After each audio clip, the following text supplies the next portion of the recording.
स्वभावचिन्मयानन्दं कृपापूर्णं जगत्पतिं हरिषड्वर्गजेतारं नित्यानन्दगुरुं भजे.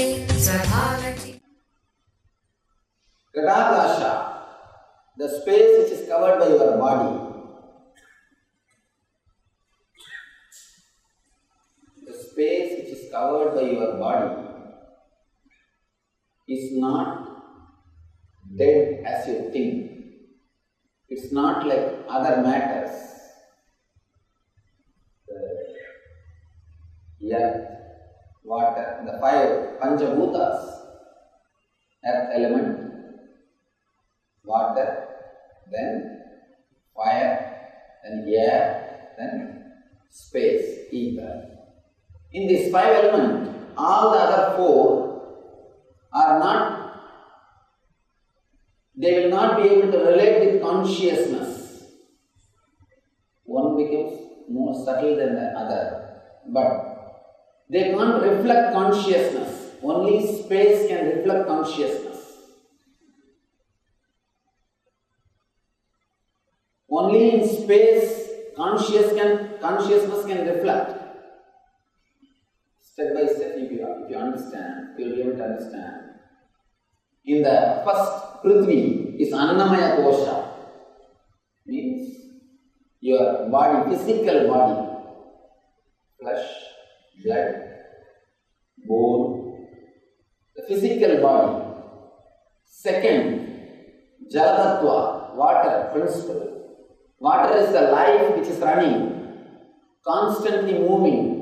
The blood are all the other water movements in your body. All movements related to water is Jalatattva. And next, fire, Agni Tattva, transforming blood, the bread into blood, converting food into energy is done by the Agni Tattva. Agni Tattva does the job of converting food into energy, transforming food into energy. As long as this Agni is there in you, you will be alive. Once that Agni goes, body has to put in the Agni. Either this Agni should be there or your body will put in the Agni. Agni Tattva takes care of the converting food into energy. Next, air. Prana Tattva, all your inner chattering happens in Prana Tattva, in the air energy.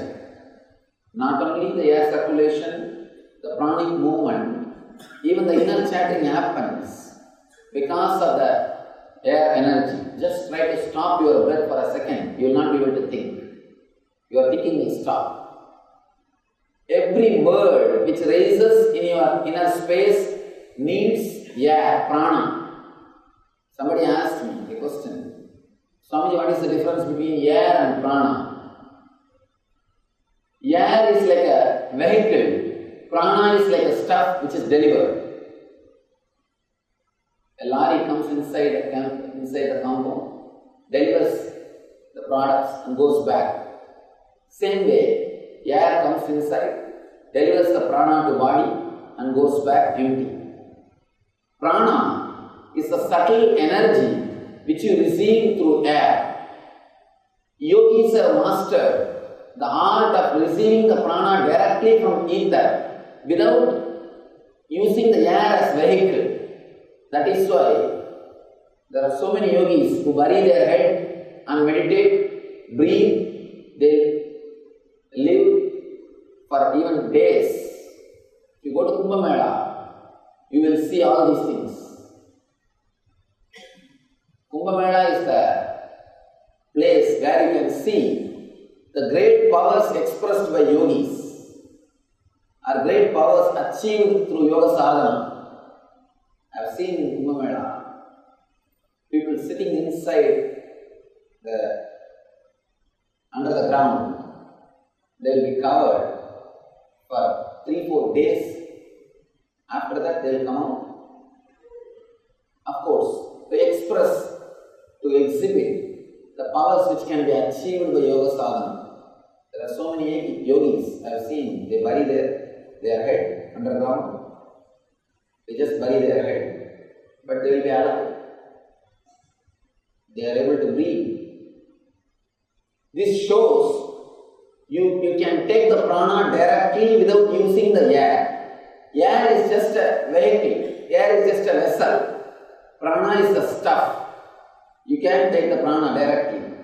But for mind work to activate your inner chattering or verbalization, you need prana. Without prana, you can't have verbalization. To go beyond verbalization also, you need more prana.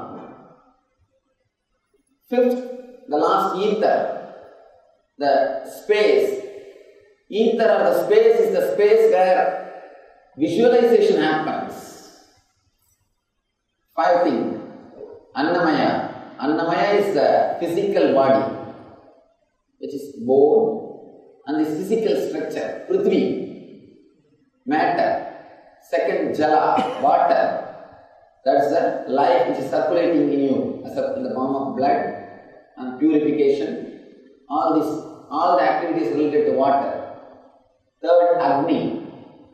Agni Tattva only converts food into energy, blood into blood. The fourth, Vayu. Vayu is the energy which is necessary for inner chattering. The verbalization in you happens because of Vayu. Fifth, space.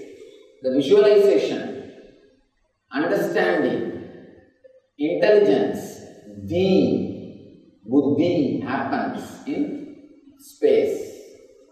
Space also is not Atman, it's not yourself, but yourself can reflect on the space. Yourself can reflect on the space. Now, the space stays inside your body. It becomes alive because it reflects the self. It reflects the self. The one difficulty,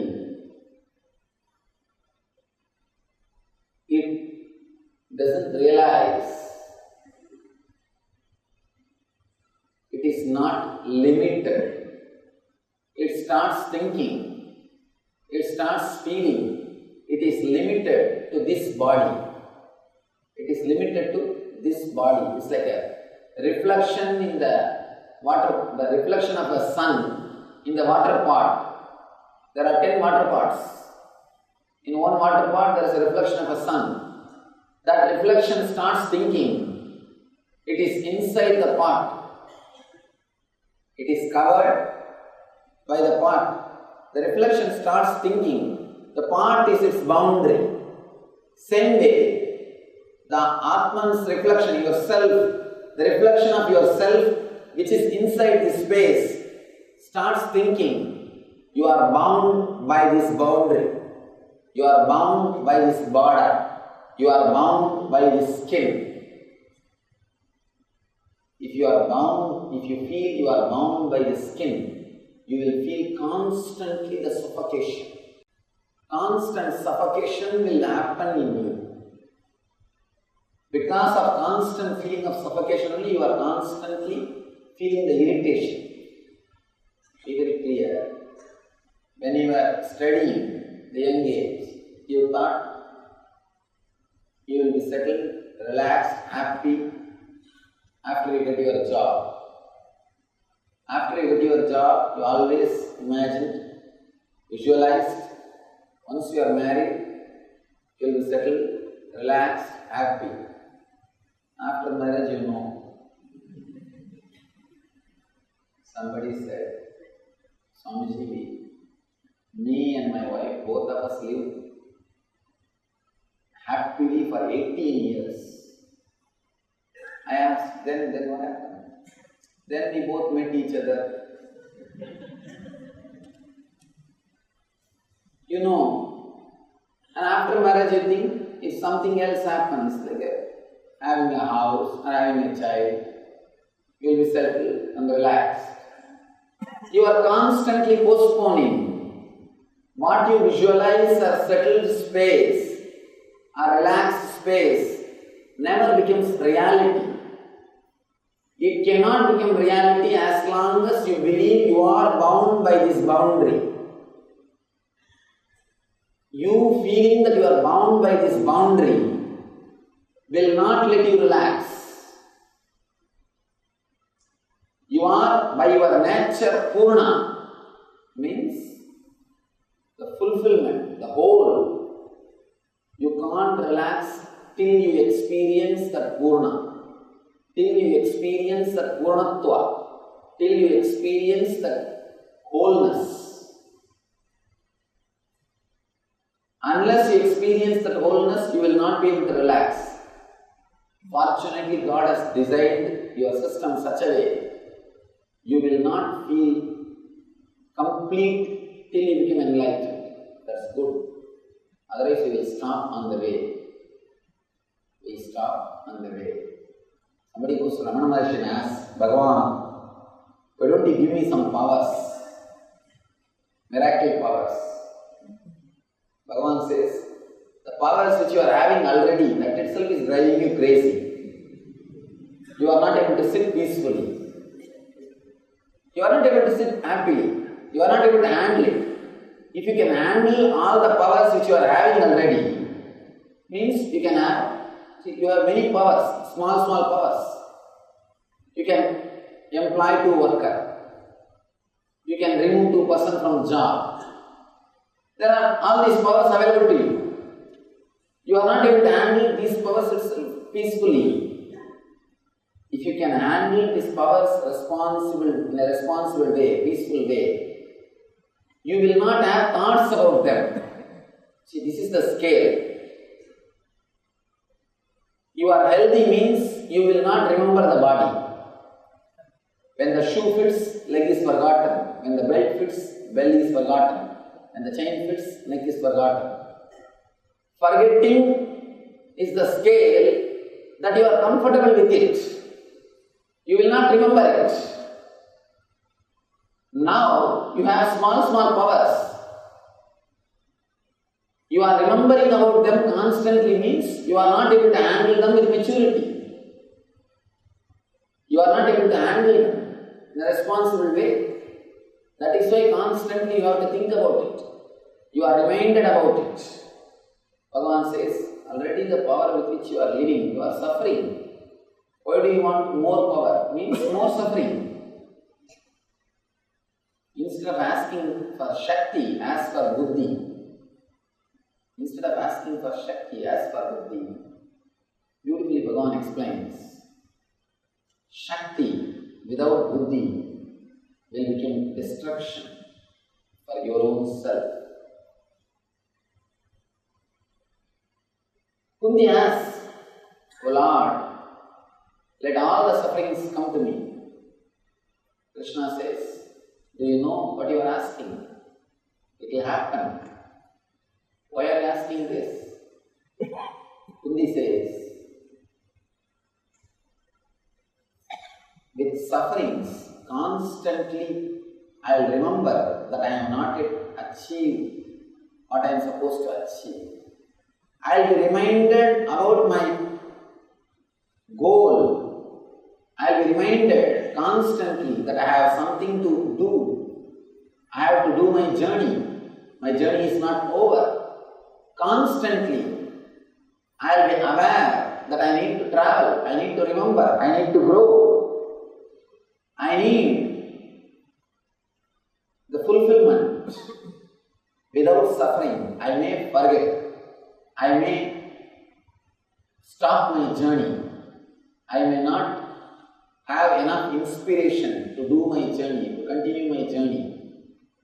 Give me the suffering so that it will remind me to remember you. It will help me to move in my journey. Of course, that is one of the ways. I don't think all of us need to ask the same boon. There are so many ways to grow. There are so many methods to expand. But Kundi can go to that extreme for the sake of enlightenment, for the sake of traveling on the spiritual path. She goes to the extreme We don't have to go to that extreme, but at least we should be aware. All suffering is ambassador from your own self. Your self is again and again calling you and telling you, you are not yet complete. You have not yet realized the truth. Travel. Don't stop. Work towards yourself. It's call from higher self. All your suffering is call from the higher self to come back, to return, to elevate yourself. That's a beautiful story in Mundaka Upanishad.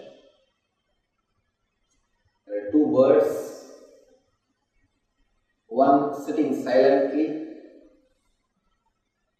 in a higher level branch, the other one just running here and there, going and eating sweet fruit or bitter fruit, having sometimes joy, sometimes suffering, moving here, there, this side and that side. Whenever he eats bitter fruit, feels the suffering, he turns towards the bird which is sitting silently and thinks, see how serene and happy he is. Why not me also live like that? Be very clear. The small bird never remembers the big bird, the silent bird, when he eats sweet fruits. He never remembers. But only when he eats the bitter fruits, he just looks at the bird and feels jealous. Why not live like that bird?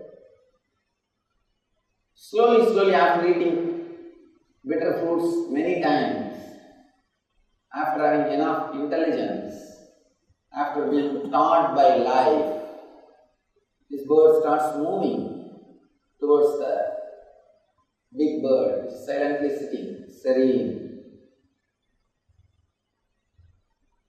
The more the small bird comes closer to the big bird, it starts realizing this bird is also having the same aura, same energy of that silent bird.